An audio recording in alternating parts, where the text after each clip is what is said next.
क्या आपको अंग्रेजी बोलने से डर लगता है? क्या आपके प्रोनाउंसिएशन को लेकर किसी ने मजाक बनाया है? क्या औरों की तरह आप भी अंग्रेजी समझ तो लेते हो बट बोल नहीं पाते? क्या अंग्रेजी बोलते वक्त आपका भी माइंड अचानक से ब्लैंक हो जाता है? So don't worry guys, I tell you secret formula. So do spoken English practice daily and watch this video till end. Hey hello everyone, आप सभी का स्वागत है हमारे यूट्यूब चैनल इंग्लिश फेल में.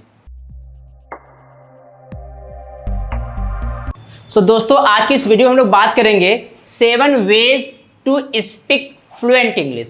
7 ऐसे तरीके जिससे हम धारा प्रवाह अंग्रेजी बोल सके. तो जिसमें हमारा जो फर्स्ट हेडिंग है, वो हेडिंग क्या है? जो फर्स्ट लाइन है वो क्या कह रहा है कि नो योर सेल्फ, खुद को जानो पहले.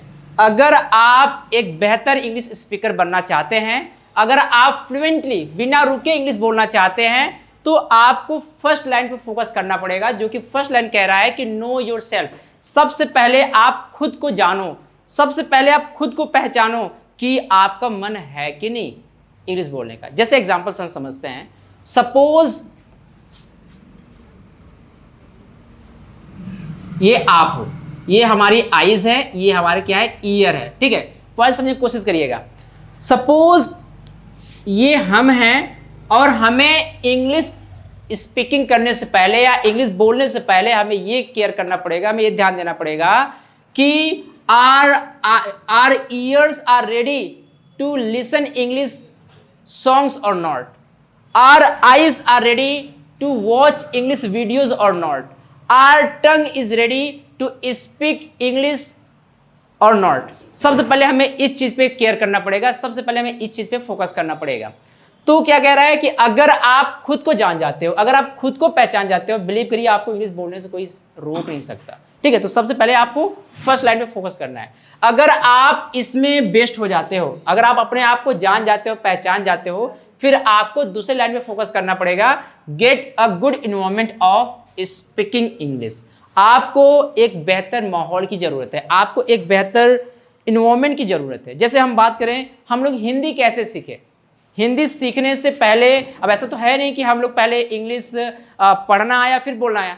हम लोगों को पहले हिंदी हम लोग क्या किए, पहले बोलना सीखे, उसके बाद हिंदी पढ़ना सीखे, है कि नहीं. तो वो चीज़ कैसे पॉसिबल हुआ? ये एक इन्वायरमेंट से, एक माहौल से. तो इंग्लिश सीखने के लिए, इंग्लिश बोलने के लिए धारा प्रवाह हमें एक अच्छे माहौल की ज़रूरत है. तो जिसमें क्या है कि आपको, आप इन्वायरमेंट कहीं से भी ले सकते हो. आप अपने गांव एरिया में, अपने सोसाइटी में माहौल बना सकते हो. अगर आपको सोसाइटी में एक अच्छा माहौल नहीं है तो कहीं और अब दूर दराज से किसी से आप कनेक्ट में आइए.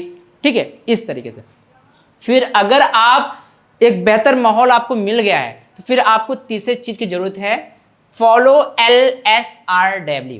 L फॉर लिसनिंग, ठीक है, S for speaking, R for reading और W फॉर राइटिंग. तो देखिए, अब लिसनिंग, स्पीकिंग, रीडिंग और राइटिंग, ये 4 जनरल ऐसे टूल्स हैं कि किसी भी लैंग्वेज को सीखने के लिए बहुत इंपॉर्टेंट रखते हैं.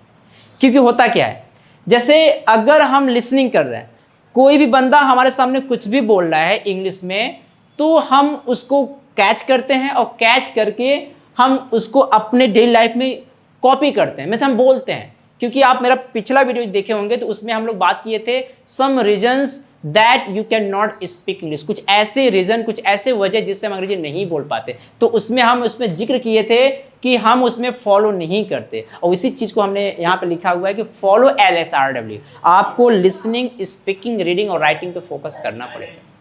ठीक है, तो जब लिसनिंग करिए तो लिसनिंग कैसे करना है? Observe the mouth movement to those speakers who speaks English well and try to imitate them.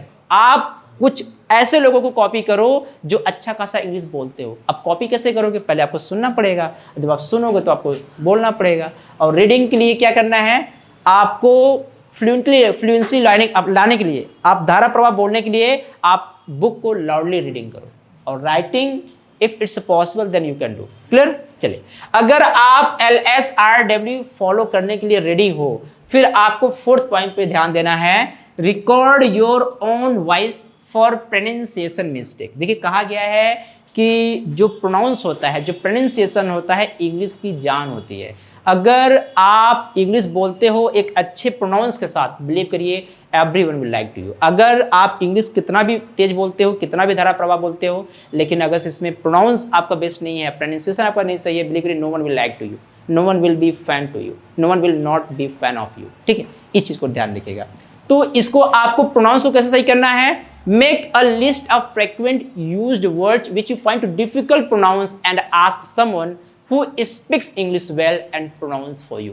आपको क्या करना है, कुछ वर्ड के कॉपी मिस लिस्ट बनाने हैं। जो वर्ड जैसे आप क्या है, जब आप रीडिंग करोगे बुक को, तो आप उस बुक में आपको ऐसे बहुत सारे वर्ड देखने को मिलेंगे जो आप प्रोनाउंस नहीं कर पाते हो, लिखा कुछ और रहता है, पढ़ते कुछ और हो। तो आप क्या करो, उस वर्डों का आप एक लिस्ट बनाओ, और लिस्ट बना करके आप उनसे पूछो जो अच्छा खासा इंग्लिश बोलते हैं, और पूछकर आप क्या करो, उसको कॉपी करो।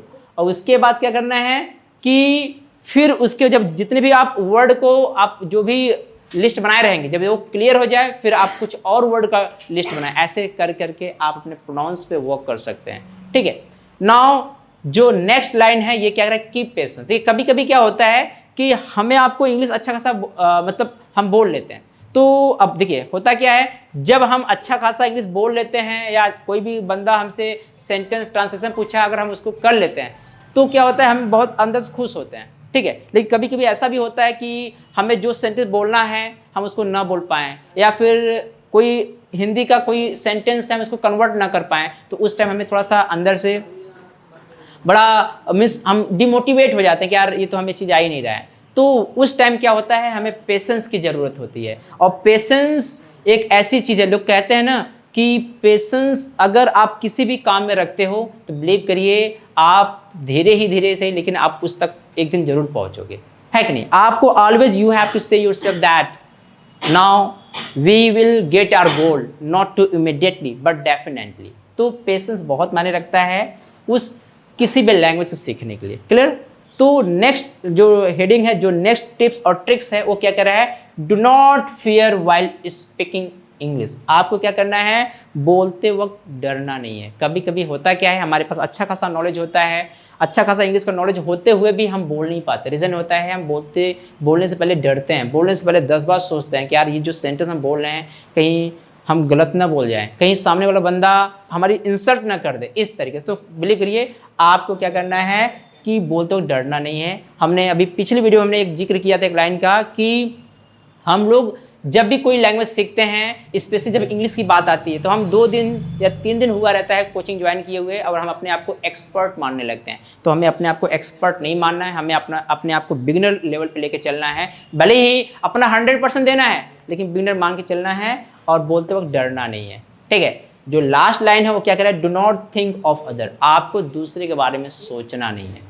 कभी कभी क्या होता है कि जैसे सामने वाला बंदा हो सकता है हमारा सीनियर हो, हमारा बॉस हो, हाँ, या फिर हमसे अच्छा खासा इंग्लिश जानता हो, तो हम बोलने से पहले क्या सोचते हैं कि यार हम उसके सामने बोलेंगे तो कहीं ऐसा हो हम गलत बोल जाएं, और वो बंदा हमारा मजाक बना ले, हम पे हंसने लगे, मतलब बहुत सारी चीज़ सोचते हैं। तो क्या करिएगा कि आपको दूसरे के बारे में सोचना नहीं है, आपको जो आता है आप उसको यूज करो। ठीक है। Start where you are, use what you have and do what you can. ठीक है, इस तरीके से। तो उम्मीद करता हूं कि यहाँ पे मैंने जो भी चीज़ें, जितनी भी हेडिंग, जितने भी टिप्स और ट्रिक्स आपको देने की कोशिश किया है, आपको प्रॉपर तरीके से समझ में आ गया होगा। सो आज के लिए that's all people, thank you so much. जल्द मिलेंगे अपने एक नए वीडियो के साथ, तब तक के लिए बाय बाय एवरीवन।